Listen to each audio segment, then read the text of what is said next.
Animal film में बॉबी देओल मुस्लिम क्यों थे? एनिमल फिल्म में बॉबी देओल का रोल छोटा क्यों था? एनिमल फिल्म में बॉबी देओल को देर से क्यों लाए? ऐसे बहुत सारे सवाल है जिनका जवाब सिर्फ एक शख्स दे सकता है, वह संदीप रेड्डी वंगा। और संदीप रेड्डी वंगा ने इन सारे सवालों का जवाब दिया है। अलग अलग जगह पर यह जवाब दिया गया जिनको मैं एक साथ लेकर आया हूं आपके लिए। नमस्कार, मेरा नाम है मनीष शर्मा और आप देख रहे हैं जनगण मन रिएक्ट्स @JGM रिएक्ट्स। तो एनिमल फिल्म लगातार आगे बढ़ रही है, कंट्रोवर्सीज के साथ आगे बढ़ रही है, बल्कि कहना चाहिए कि कंट्रोवर्सी की वजह से फिल्म और ज्यादा आगे बढ़ रही है। और ऐसे में कई सारी चीजें और थी जिसमें बॉबी देओल को लेकर कंट्रोवर्सी भी थी कि जैसे उसमें उनके कैरेक्टर को आखिर मुस्लिम क्यों बनाया। इसमें दोनों पक्ष हैं कि मतलब एक तरफ से कहा जा रहा था कि एक सिख फैमिली को मुस्लिम बनाने की जरूरत क्या थी, दूसरी तरफ से कहा जा रहा था क्या मुस्लिमों को नीचा दिखाया गया। इन सारे सवालों का जवाब लेकर आए हैं संदीप रेड्डी वंगा। उनसे सवाल पूछे गए और उन्होंने जवाब दिया है। तो इन सारे सवालों का जवाब आपको सुनाते हैं, लेकिन उससे पहले आपको डाटा बता देते हैं। 528 करोड़ के आसपास इस समय कमा चुकी है इंडिया नेट के अंदर फिल्म ऑल लैंग्वेजेस में। तो ये अच्छा आपको दिख रहा है, कल से डंकी आ जाएगी। हालांकि इसके बाद थोड़ा सा लगता है कि कमजोर पड़ जाएगा ये, लेकिन फिर भी जिस तरह का इसका क्रेज है और जिस तरह की कलेक्शन ये कर रही है, 550 करोड़ लाइफ टाइम का बनता है ग्रॉस के अंदर, 550 करोड़ लाइफ टाइम का बनना है इंडिया नेट के अंदर। तो ऐसे पूरी संभावना है कि ये वहां तक पहुंच जाएगी, ज्यादा दूर नहीं है, 20-22 करोड़ दूर है। और अभी तो फिल्म के पास दिन है रहेगी लेकिन ये है कि कलेक्शन यहां से कम हो जाएगा। और लेकिन अब आगे चलते हैं, तो आगे चलते हैं उस बयान पे जो सवाल जिसकी वजह से हमने ये एपिसोड बनाया है, वो है जिसकी उत्सुकता आपको भी है कि बॉबी देओल को आखिर मुस्लिम बनाया क्यों? संदीप रेड्डी वंगा के दिमाग में चल क्या रहा था? वो उनकी सोच क्या थी? ऐसा क्या चाहते थे वो कि उन्होंने अबरार हक बना दिया, 3 भाई बना दिए, ठीक है, एक भाई को मार दिया, फिर अबरार हक की भी मौत हो गई, फिर एक भाई और बचा लिया। तो खैर इंटरेस्टिंग चीज ये है कि जो फाइट सीन था उसके अंदर बताते हैं बॉबी देओल की एक किस सीन भी था कि जो बॉबी देओल बड़ा भाई है वो रणविजय को प्यार भी करता है, किस करता है लड़ाई के बीच में ही। हालांकि वो सीन हटा दिया और अब खबर ये है कि वो नेटफ्लिक्स पर भी जब फिल्म आएगी तो वहां आपको दिखाई नहीं देगा, क्योंकि नेटफ्लिक्स ने ये फैसला किया है कि जो ऑन स्क्रीन आपने बड़े पर्दे पर देखा है, सिनेमा में देखा, वही फिल्म नेटफ्लिक्स दिखाएगा उन्हीं कट्स के साथ में। तो चलिए खैर, ये अपडेट मैंने आपको दे दिया। इसके बाद बात करते हैं कि आखिर ऐसा किया क्यों। तो उनसे जब सवाल पूछा गया तो वो कहते हैं कि इसके ऊपर जो उन्होंने जवाब दिया आपको बताते हैं। वो कहते हैं मैंने बहुत से लोगों को देखा है जब वो जीवन में थक हार जाते हैं तो चर्च के पास जाते हैं, बाबाओं के पास जाते हैं और किसी ताबीज़ वगैरह के चक्कर में पड़ जाते हैं। जीवन में कुछ अच्छा हो इसके लिए वो तरह तरह की चीज़ें करते हैं, जैसे नाम बदल लो, पहचान बदल लो। तो कह रहे मैंने अपने जीवन में ऐसे बहुत सारे लोगों को देखा है जो धर्म परिवर्तन कर लेते हैं। उनको लगता है इससे कि ऐसा करने से उनकी लाइफ की सारी चीज़ें ठीक हो जाएगी। ये संदीप रेड्डी वंगा का बयान है कि एक इंटरव्यू में उन्होंने ये कहा है। तो बेसिकली वो जो ये चाहते थे कि भाई कि एक दादा का अलग हुआ और बहुत परेशान फैमिली थी और उस परेशानी से परेशान होकर उन्होंने एक अलग धर्म अपना लिया। अब सवाल ये था कि धर्म कोई भी हो सकता था, खाली मुस्लिम धर्म ही क्यों अपनाया? इसकी भी वजह संदीप रेड्डी वंगा ने बताई, उस पर मैं आगे आता हूं।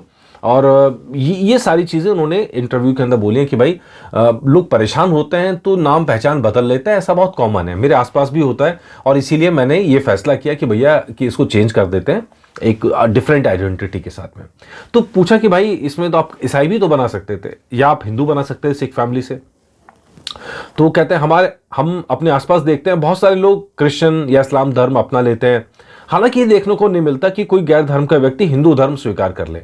मैंने यही देखकर इसे अपनी फिल्म में इस्तेमाल किया। मतलब उन्होंने ये सोचा कि किसी और धर्म के अंदर करेंगे तो ऐसा स्वाभाविक है, आसपास उन्होंने होते हुए देखा है, ये नेचुरल लगता है उन्हें, तो इसलिए उन्होंने इस फिल्म में ये एडजस्ट किया है इस तरह के रोल को। हालांकि उनके बयान में अपने आप में कई सारी कंट्रोवर्सीज और खड़ी हो जाएंगी, लेकिन उन्होंने बोला है इंटरव्यू के अंदर जो हम आपको बता रहे हैं।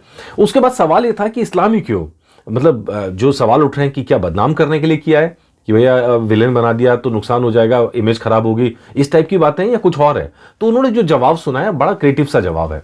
वो जवाब सुन के आपको लगे हाँ सही तो करा, गलत क्या है इसमें। तो वो कहते हैं मुझे लगा कि मैं इस फैक्ट को इस्तेमाल कर सकता हूं, मतलब धर्म परिवर्तन को, और क्योंकि इस्लाम में कई बीबियां रख सकते हैं, इससे अलग अलग चेहरे के कई भाई हो सकते हैं और इसमें बड़ा ड्रामा हो सकता है, ड्रामा जो है वो बड़ा हो सकता है। ये संदीप रेड्डी वंगा कहते हैं, इसलिए अबरार को मैंने मुस्लिम बनाया, किसी मुस्लिम को खराब दिखाने की मंशा मेरी नहीं थी। तो ये संदीप रेड्डी वंगा का बयान था जो मैंने आपको ये वजह उन्होंने बताई कि भाई अलग अलग चेहरे हैं। तो एक पिता है, उनके कई सारी बीबियां हैं, तो उनकी बीवियों के अलग अलग बच्चे, अलग अलग कजन्स हैं। जैसे हमने फिल्म में 3 भाई तो वहाँ देखे ही, और उसके बाद अबरार की भी 3 बीवियाँ हैं, और उन 3 बीवियों से जो बच्चे हैं वो लाइन में लगे हुए आपने देखे होंगे वहाँ पे। तो वहाँ से वो ड्रामा क्रिएट हो सकता है, और ड्रामे के अंदर आगे की पॉसिबिलिटी भी क्रिएट हो सकती है, जो हमने देखा कि एक भाई को भैया रूप बदल दिया है और वो रणविजय के रूप में आ गया है, मतलब रणवीर दिख रहा बिल्कुल। तो ये हो सकता है, या हो सकता है कि जो नीचे अबरार के बच्चे हैं, जुड़वा बच्चे तो आपने देख लिए, लेकिन वो बच्चे भी तो हैं जो लाइन में लगे हुए हैं, जिनको प्यार करता है वहाँ पर, 2 बीवियों से पहले बच्चे भी तो हैं। तो वो एज डिफरेंस भी क्रिएट नहीं होगा वहाँ पे। तो खैर ये सब चीज़ें हैं, तो ये सब चीज़ें उनके दिमाग में चल रही थी। और लेकिन इससे एक बात तो लगती है, संदीप रेड्डी वंगा ने सिर्फ कहानी क्रिएट नहीं किया, उन्होंने उसके बारे में काफ़ी कुछ सोचा है, काफ़ी विचार किया है, और जो कंट्रोवर्सीज़ हैं वो कंट्रोवर्सीज़ उन्हें भी पता थी होंगी, लेकिन वो इसके लिए तैयार थे। और कहीं ना कहीं इन कंट्रोवर्सीज का उन्हें फायदा भी मिल रहा है, क्योंकि फिल्म की चर्चा हो रही है, फ्री की पब्लिसिटी हो रही है, लोग कह रहे हैं कि फिल्म अच्छी है, लोग कह रहे हैं फिल्म बुरी है। तो ऐसे में क्यूरियोसिटी जगती है कि भाई हम चल के हम खुद फैसला करेंगे। बहुत सारे लोग मेरी टाइमलाइन पे आके उन्होंने बोला भी है ये बात कि उनको फिल्म पसंद नहीं आई, कि पैसा खराब हुआ। बहुत सारे लोग ऐसे भी हैं जिन्होंने साफ साफ कहा कि बहुत अच्छी फिल्म है, जो हो रहा है वो तो सोसाइटी में होता है, इसमें नया क्या है। तो खैर जो बड़ा सवाल जो जनगण मन के दर्शक हैं वो जानना चाहते हैं, समझना चाहते हैं कि भाई इतना लेट क्यों एंट्री कराई विलेन की। मतलब पूरी फिल्म निकाल दी आपने, सब लोग इंतजार कर रहे हैं। जब हमने इंटरव्यूज किए थे जाके शुरू में भी, वो पहले दिन से लोग कह रहे हैं और आज तक कह रहे हैं कि यार बड़ी देर में एंट्री कराई, आखिर इसके पीछे सोच क्या थी, दिमाग क्या था। तो उसका जवाब वांगा साहब ने दिया है। उन्होंने कहा है इंटरवल के बाद मुझे लगा कि मैं विलेन को दिखा सकता हूँ, इंटरवल के ठीक बाद में, लेकिन मुझे लगा कि ये तो आम तरीका होगा, रूटीन होगा, मतलब ऐसा करके मैं खास क्या है, कुछ डिफरेंट क्या है। तो इसलिए मैंने कुछ डिफरेंट किया, इसलिए मैंने ऑडियंस को और 28-30 मिनट वेट कराया, मतलब इंटरवल के बाद भी वेट कराया, और तब मैंने उसे अपने विलेन को शादी करते हुए दिखाया। एक तरफ हीरो है जो पस्त हो रखा है, परेशान है, सहमा हुआ है, जो गुस्सा है ना, और दूसरी तरफ विलेन है जो खुशी मना रहा है, तीसरी शादी कर रहा है, इंजॉय कर रहा है लाइफ को। तो ये वो क्रिएट करना चाहते थे और वो दर्शकों के सामने रखा। खैर ये तो आप सब जानते हैं कि वो एंट्री सीन शायद शुरू में भी होता तो भी इतना ही हिट होता, लेकिन आई डोंट नो ये वंगा साहब की सोच थी जो उन्होंने बड़े शिद्दत के साथ उनके दिमाग में जो था उन्होंने बड़े पर्दे पर उतार दिया, और लोगों को पसंद आ रहा है, इसीलिए फिल्म जो है 550 करोड़ की तरफ बढ़ रही है। खैर, और उसके बाद एक चीज़ का जवाब और उन्होंने दिया जो मुझसे कई लोगों ने सवाल किया। आपको याद होगा मैंने एक एपिसोड किया था कि हीरो से तगड़ा विलन, तो कई रणबीर के फैंस हैं, उनको शायद बुरा लगा कि भाई ऐसा कैसे।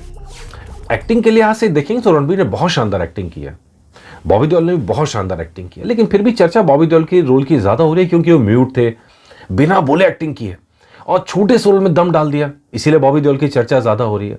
लेकिन जब हम कहते हैं हीरो से तगड़ा विलन, तो ये मैं नहीं कह रहा हूँ, ये तो खुद डायरेक्टर साहब कह रहे हैं। कैसे? शुरुआत से ये मेरे दिमाग में था कि हीरो और विलन शर्ट उतारेंगे और रनवे पर फाइट करेंगे, इसीलिए मैं चाहता था कोई हो जो रणबीर से ज़्यादा दमदार हो, तगड़ा हो। मुझे बॉबी सर इसके लिए परफेक्ट लगे। ये उनकी सोच थी बेसिकली।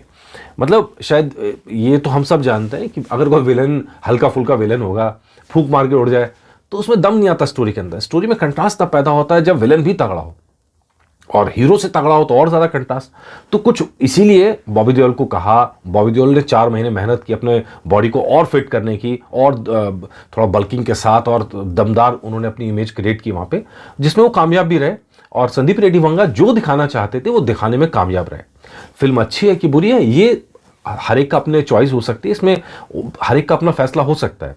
लेकिन संदीप रेड्डी वंगा ने एक सोच उसके दिमाग में थी, उनके दिमाग में थी, उन्होंने वो पर्दे पर उतारी और लोगों ने उसे देखा, उस पर बहस की, उसमें वो कामयाब हो गए अपने लक्ष्य में। तो खैर ये पूरा इंटरव्यू था जिसमें कई सारे खुलासे, तो इसलिए मैं आपके लिए लेके आया। हालांकि आज और एपिसोड्स पे काम नहीं कर पाया, कुछ तबीयत खराब लग रही थी, लेकिन ये एपिसोड तो मुझे लगा आप तक ज़रूर पहुंचना चाहिए, इसीलिए ये एपिसोड आपके लिए, आपके हवाले। बताइएगा आपको एपिसोड कैसा लगा, और प्लीज़ अगर आपने अब तक सब्सक्राइब नहीं किया तो अब तो कर ही लो यार। अब तो 32,000 होने वाले हैं, हो सकता है आज 32,000 क्रॉस हो जाए, तो अब हम 33,000 की तरफ बढ़ने चलें। नमस्कार।